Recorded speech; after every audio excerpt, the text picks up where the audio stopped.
sensing a storm is coming, they're calling me out to play. Got a feeling I'm gonna win and they think that I don't have game.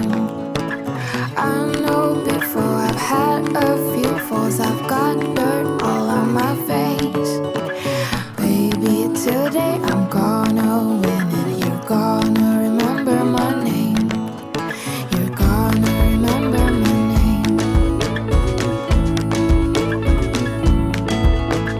Gonna remember my name.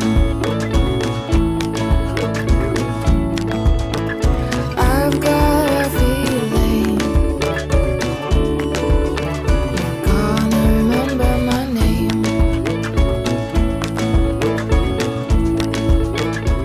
Hello and welcome to Sup't Scoop. I'm your host, Dr. Kenneth Hamilton, and the proud superintendent of the Mount Vernon City School District.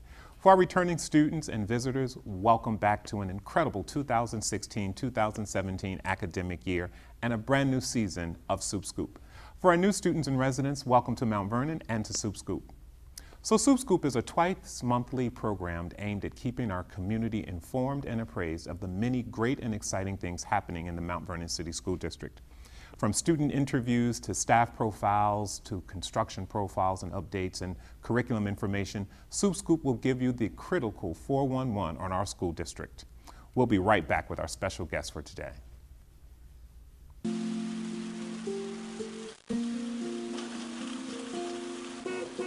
Dad's home! The smallest moments can have the biggest impact on a child's life. Take time to be a dad today. Hello and welcome back. The new school year is off to an exciting and busy start. While most of you were home enjoying your summer vacation, our staff here in the district was busy preparing our schools for September. Our HR staff recruited and hired over 200 new staff members, including some 60+ new teachers. I welcome them to Mount Vernon, and I am excited to see their contribution to our schools, our students, and the implementation of the 2020 vision. We will meet 3 of our newest family members later on in the show. Our Buildings and Grounds crew was also quite busy this summer.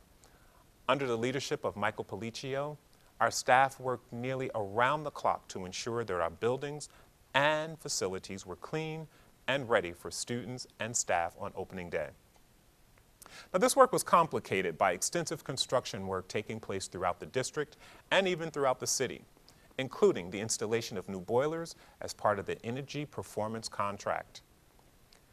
We are also in the beginning phases of work related to the 2020 vision. I had a chance to catch up with our Board of Education President, Mr. Leslie Zamore, who is also the chairman of our Facilities Committee at Graham Elementary School, to talk about the extensive work underway throughout the district. Hi, and welcome to Sup't Scoop.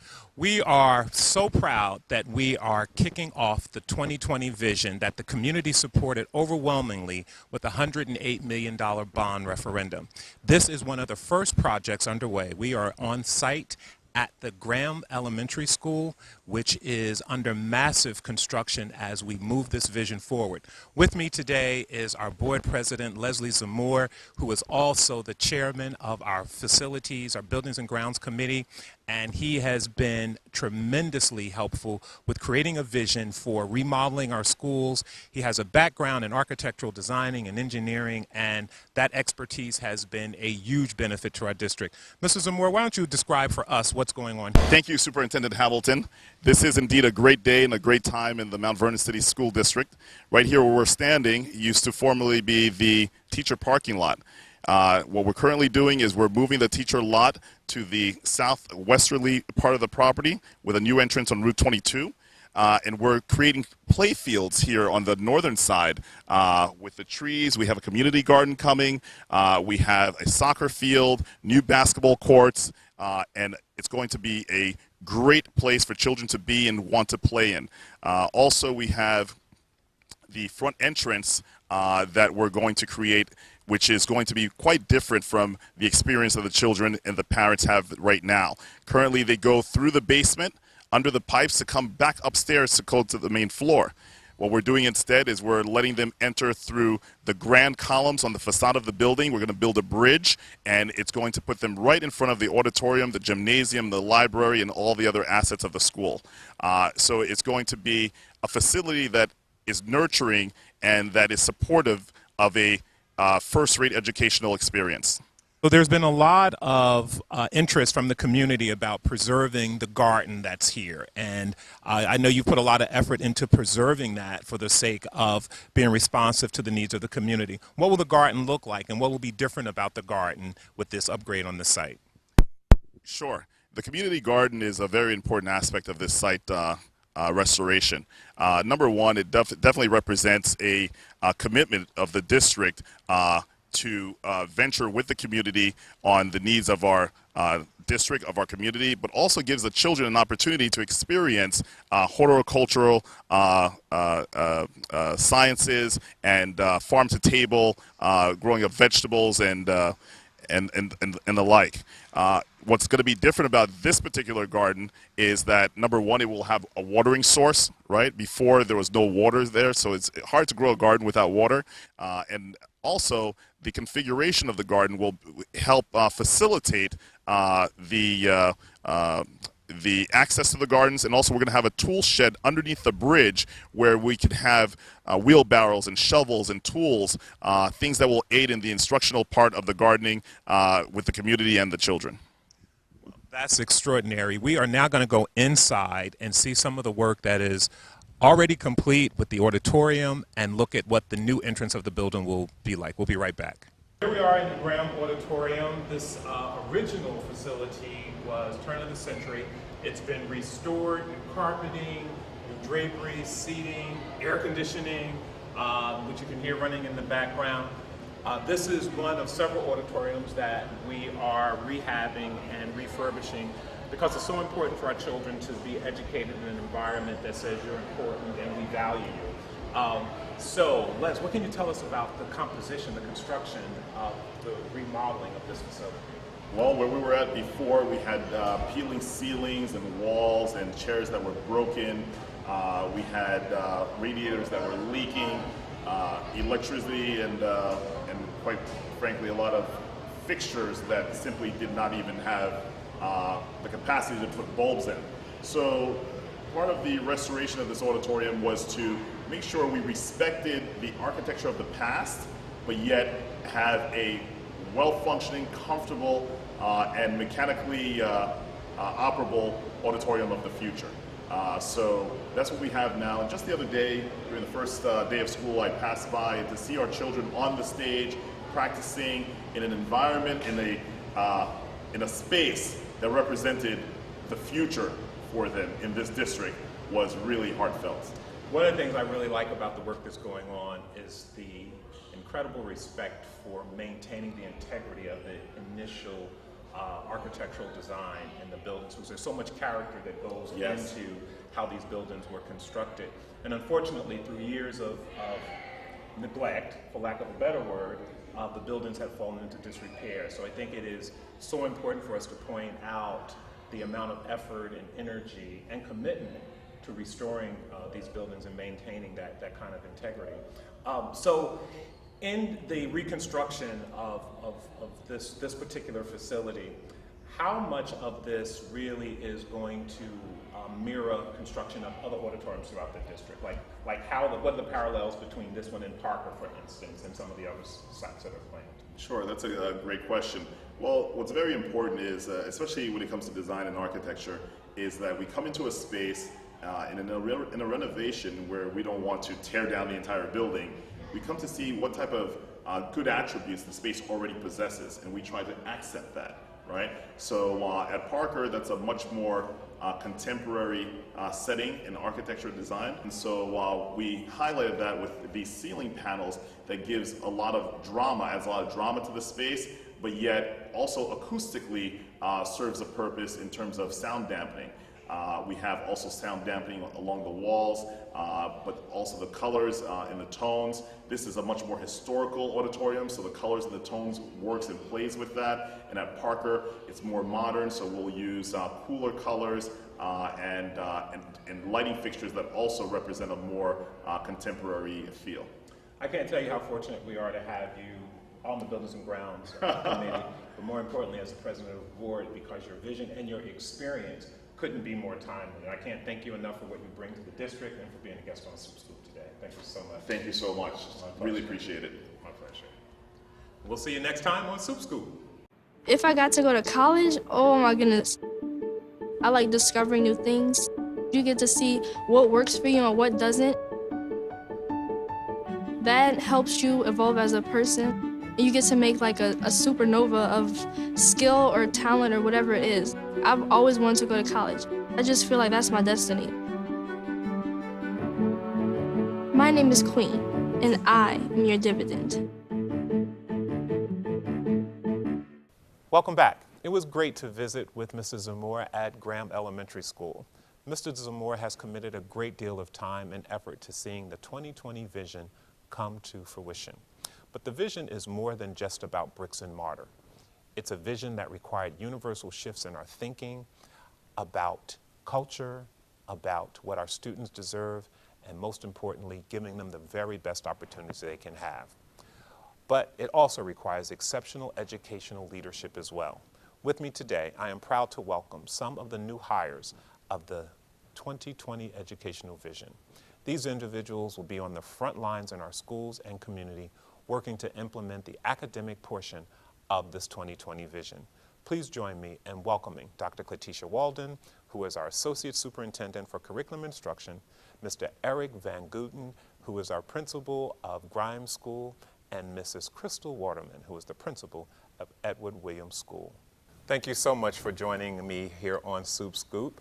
So I'm going to give you each an opportunity to tell us a little bit about yourself and what you bring to Mount Vernon. Dr. Walden, why don't you begin? First of all, I just want to thank you very much for this opportunity. I am so excited about being here, having served as assistant principal with the State Education Department, and now as Associate Superintendent for Curriculum and Instruction. I bring to you all of me 20 years of working in education from elementary, middle, and high school, and I'm very excited about really looking at data and how we can really not just diagnose, but customize a plan of action to improve our schools. Excellent, thank you. And I'm going to ask you later on how those skills will apply here in Mount Vernon. Mr. Van Gooten, tell us a little bit about yourself. Yes, well, as an educator, I taught grades 1 through 6 for many years, for 12 years, and for the last 9 years I spent great years in the New York City public school system, in East Harlem and in Brooklyn. I'm very excited to be a new member of the Mount Vernon school community. Excellent. And Mrs. Waterman. Yes, so I joined the Mount Vernon team. I'm so excited with about 20 years of experience in education, coming from being a classroom teacher to an instructional coach, assistant principal, and a principal prior to becoming the principal of Williams Elementary School. So I am just excited about the work at hand and at looking at student improvement.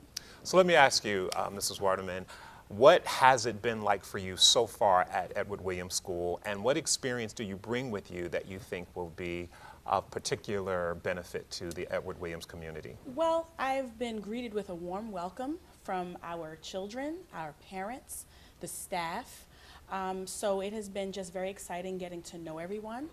And in Poughkeepsie, one of the things that I'm really proud of is reducing the suspension rate, which is very important for our children, because the more time they spend in school instead of out of school, the more time we have to educate them. So I'm looking forward to making sure that our children are spending more time in school here at Edward Williams, and that their behaviors are positive and productive, and that we don't have any reason to have to send children out of school. Excellent. I'm glad to hear that. So what about Grimes? What experiences do you bring from your prior experiences that you think will be of particular benefit to the Grimes community? Well, in this era of high stakes testing, it's important to not just teach to the test, but to start with community building. I believe that's always been at the center of my vision, my personal vision. The stronger the school community is, the more likely the relationships will be strong between student and student, between teacher and students and between parents and the school building. And through a strong community, I've been able to then raise test scores that way. Excellent. Now, Dr. Walton, I know you've jumped right in with data and bringing your experience from the State Department to Mount Vernon. What's that been like for you so far, and what can we expect from you based on your prior experiences? Awesome question. I'm so excited, Dr. Hamilton, because as an associate in school improvement at the State Education Department, one of my roles was actually to evaluate school and districts. So really being involved in district reviews at the state level allows me to have that lens in terms of improvement and strategic planning. And I'm no stranger to Mount Vernon. Having worked in the State Education Department, I know a number of the school leaders and the school communities, the teachers, and some of the district level staff. So great interpersonal skills, as well as that keen lens on what we need to do to improve. In fact, we're having a great evening that I would like, and we're partnering with a number of our community organizations for curriculum night on September 29th from 5 to 7 p.m. at the Mount Vernon High School, where parents and community members will have an opportunity to really bridge that gap with what and how students are taught, and that we can really have hands-on workshops. Excellent. So that I bring that to the table in terms of being a bridge builder. Very good. I'm going to give you an opportunity to talk a little bit more about that. But Mrs. Waterman, you are coming into a building where a veteran principal has been there for many years, and that transition is not always easy. How are you managing that transition, and what steps have you taken to get acclimated to the environment and the community there at Edward Williams? That's a great question. And so to me, building relationships, as my colleague here said, is very, very important. And so really getting to know the teachers, going into classrooms every day. We began going in classrooms on the very first day of school. But not only just talking with teachers about curriculum and instruction, which is very important, but just getting to build a professional working relationship with them as well is going to help yield positive results.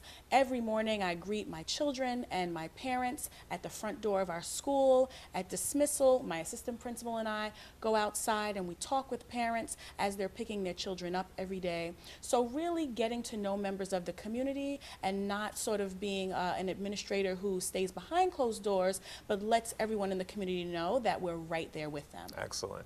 Grimes is a very interesting community. What steps have you taken to get acclimated into the community? I have seen new school leaders in the past just come in and change how everything operates. I do see myself as a visitor in a sense. I'm coming into a wonderful school community with a rich history. So I came in and I opened up my doors during the summer, and so many of my teachers took the time out of their summer breaks to come in and have one-on-one conversations with me. So over 30 teachers did this, so I got to see who they are as people, but also I got to know their professional goals so that when I do go into their classrooms, I'll be able to help them out and give them the feedback they're looking for. Excellent. And our meet and greet went very well as well, so I met many community members and parents, and I keep meeting them every day, and I've been welcomed by them each and every time. Excellent, excellent. So what's on your agenda? What are, aside from the curriculum night, which I'm going to give you an opportunity to talk about in a second, what else is on your agenda to bring to Mount Vernon that's really going to change the outcome for our students and staff? Great. One of the things that you've charged me with is really helping schools really work with their data. So drilling down and really looking at the specific standards where students have mastered and some areas of growth. So as I visit schools and I work with some of our esteemed leaders across the districts, those are the conversations I'm having. In addition to working along with our district leaders around content areas, our standards administrators, our coaches, and some of the new staff that I've brought aboard, we're really looking at a customized plan of action. So that means, where is that school now, and where's the projection? Where's our target? So those are some of the strategic plans, of course, fitting in with the school's plan, and of course, the district plan and the 2020 vision. Well, your acclimation into the district is happening at an extraordinary time. There's so many great things going on in our district, and we are successfully recapturing and regaining some of the confidence that had been lost through the years for some of our community members. So there couldn't be a better time to be a part of where we are and what we're doing in Mount Vernon. So, but each time you come into a new situation, you have your own agenda, if you will, that thing that's really special to you. You talked about suspension. You talked about improving outcomes. So what's the one thing that's on your agenda that you're going to bring and really make that your calling card in Mount Vernon? Mrs. Waterman. For me, it's going to be taking a look at instruction and ensuring that the instruction that's taking place in the classrooms is specifically targeted to the needs of each and every individual child in that classroom. So that's really my lens this year, to make sure that we're working collaboratively with Dr. Walden as well, and helping teachers look at the data and determine what they should really be teaching the children to become proficient. Excellent. What would your calling card be? Well, at the center of our school vision is the word leadership, and I really want to empower the boys and girls of Grimes Elementary, and that starts with them taking charge of their learning, understanding where they are at the moment, and setting reachable goals for themselves. And when it comes time for parent-teacher conferences, they will then lead those conferences because they know where they are at. They know where they want to go. I also want to bring several programs that will foster leadership amongst the older students, so the younger students will look up to them, such as a peer mediation program and mentoring program, which will definitely empower those older students, but then allow them to act as those role models that they are. Excellent. And you have a plethora of information because of your experience at the state level. What will be your calling card? Improvement in every classroom for every student. Excellent. Well, that's also a goal for me. So any final thoughts before we close out this segment of our show that you would like the community to know about you, or what you bring to the district, or what you represent? Mr. Van Gogh? Well, I definitely have an interest in the arts, in music and film and theater, and sports as well. So I see that as a route for students to find success outside of the classroom that can translate into the classroom. So my spirit assemblies that will be twice a month will be ways to bring in the community and to celebrate all the great things that are happening at Grimes as a collective. Excellent. Mrs. Waterman? I also have a passion for the arts, having been a singer since I was a little girl. And we have a wonderful chorus at our school. Yes, you do. And so one of the things that I would like to do is try and see how we can help develop our young singers and perhaps look at putting them on more of a national or international stage. Oh, that's awesome. As you know, I have an interest in the arts as well, so I'd be very excited to see how that pans out. And Dr. Walden. I, too, just like my colleagues, love the arts. And I'm looking at engagement, student engagement. How can we really ensure that every classroom is engaging so that students want to be here and want to learn? Well, I can't thank you enough for being on our show, but more importantly for being a part of this family as we work to change the conditions in Mount Vernon for all of our kids, no matter where they fall in the continuum, socioeconomically or academically. Our goal is to make sure that we're providing the best opportunities for every child in our building, and I can't thank you enough for joining me on this journey to make that happen for the citizens and the kids here in Mount Vernon. Thank you so much for being a part of Sup't Scoop today. Thank you. It's been a pleasure. Look at me. Hey. Raymond, look at Mommy. Maybe the light hurts his eyes. Maybe she's just not hungry. Maybe he can't hear us. Maybe we're not stimulating him enough. Maybe it's a phase.